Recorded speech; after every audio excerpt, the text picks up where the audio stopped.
Jesucristo Roqueter. Primer libro de Crónicas, capítulo 21, versículo 16, nos dice la palabra de Dios así: Y alzando David sus ojos, vio al ángel de Jehová que estaba entre el cielo y la tierra, con una espada desnuda en su mano, extendida contra Jerusalén. Entonces David y los ancianos se postraron sobre sus rostros cubiertos de cilicio. Amén. El estudio exegético de Primero de Crónicas, capítulo 21 al 23, nos sitúa en el punto de transición más crítico del reinado de David, el paso del juicio divino a la restauración por medio de la gracia y la preparación del orden sagrado para las futuras generaciones.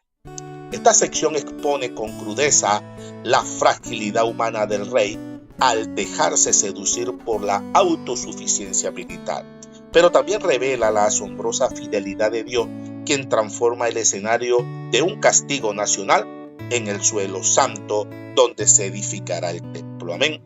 A través de la adquisición de la era de Ornán y la posterior reorganización del cuerpo levítico, el cronista nos muestra que el culto al Altísimo requiere tanto un lugar de reconciliación provisto por Dios como una comunidad ordenada, consagrada y dispuesta para el servicio diario.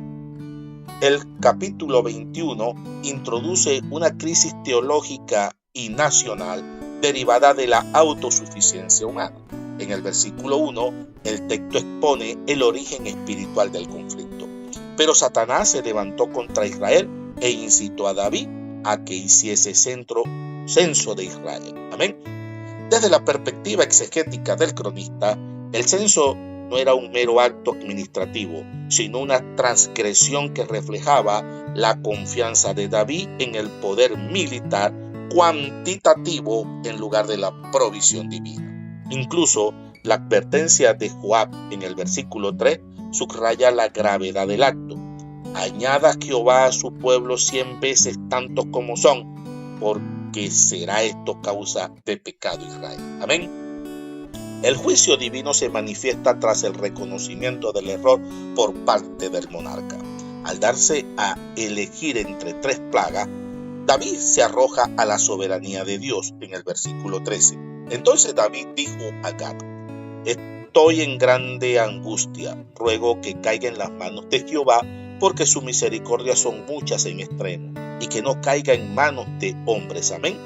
La exégesis de este versículo resalta la comprensión davídica de la misericordia divina, prefiriendo el castigo directo del pactante que la crueldad de las naciones paganas.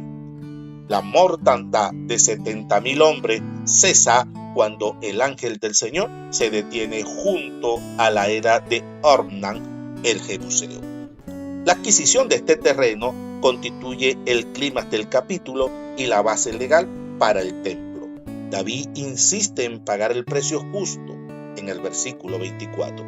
No, sino que por su justo precio la compraré, porque no tomaré para Jehová lo que es tuyo, ni ofreceré holocausto que no nos cueste nada. Amén. El sacrificio en este lugar específico recibe la aprobación divina mediante el fuego celestial, como se registra en el versículo 26.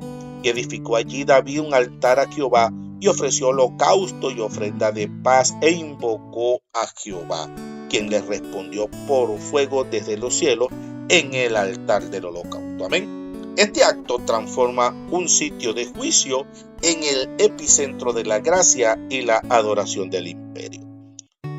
El capítulo 22 marca la transición oficial del lugar del juicio al espacio sagrado de la adoración nacional.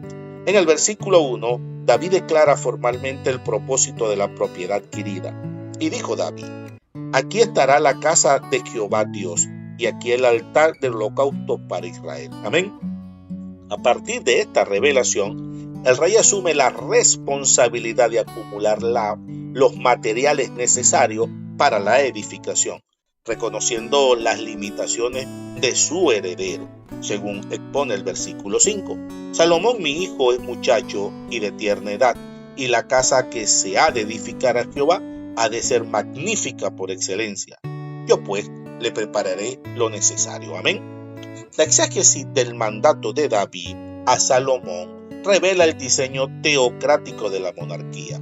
En los versículos 7 al 8, David explica la razón por la cual él mismo no pudo ejecutar la obra.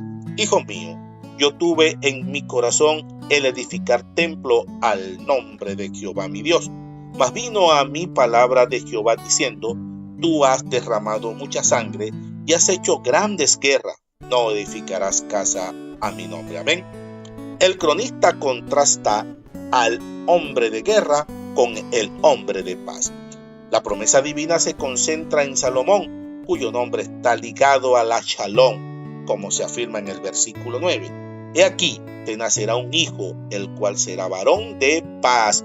Por tanto, su nombre será Salomón, y yo daré paz y reposo a Israel en sus días. Amén. El núcleo del encargo espiritual se detalla en los versículos 12 y 13, donde la prosperidad del reino se condiciona a la obediencia de la Torá, y Jehová te dé entendimiento y prudencia para que guardes la ley de Jehová tu Dios.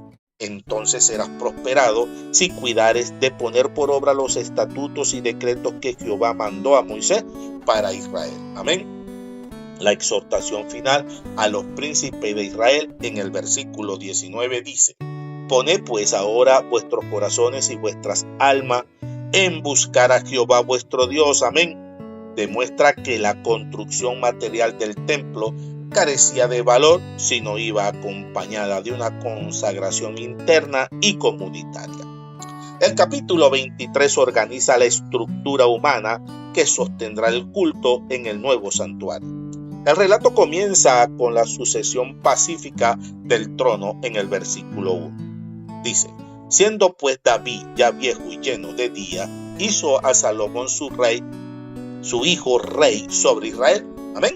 Inmediatamente después el monarca convoca a los líderes y procede a censar a los levitas, revirtiendo el carácter pecaminoso del censo militar del capítulo 21. Este nuevo registro no busca la fuerza bélica, sino el orden litúrgico. Amén. El análisis de los versículos 3 y 4 detalla la distribución de las funciones sagradas entre los 38,000 levitas contados. De estos, 24,000 para dirigir la obra de la casa de Jehová y 6,000 para gobernadores y jueces. Amén.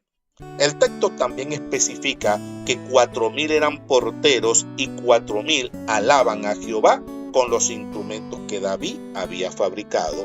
Versículo 5. Esta segmentación demuestra la transición de un culto itinerante y ligado al tabernáculo del desierto a un sistema institucionalizado y permanente. La exégesis de la reforma litúrgica de David se fundamenta en el reposo definitivo del arca. En los versículos 25 y 26, el rey justifica la exención de las cargas físicas que históricamente correspondían a los hijos de Leví, porque David dijo: Jehová, Dios de Israel, ha dado reposo a su pueblo, y él habitará en Jerusalén para siempre. Y también los levitas no tendrán ya que llevar el tabernáculo ni ninguno de sus utensilios para su ministerio. Amén.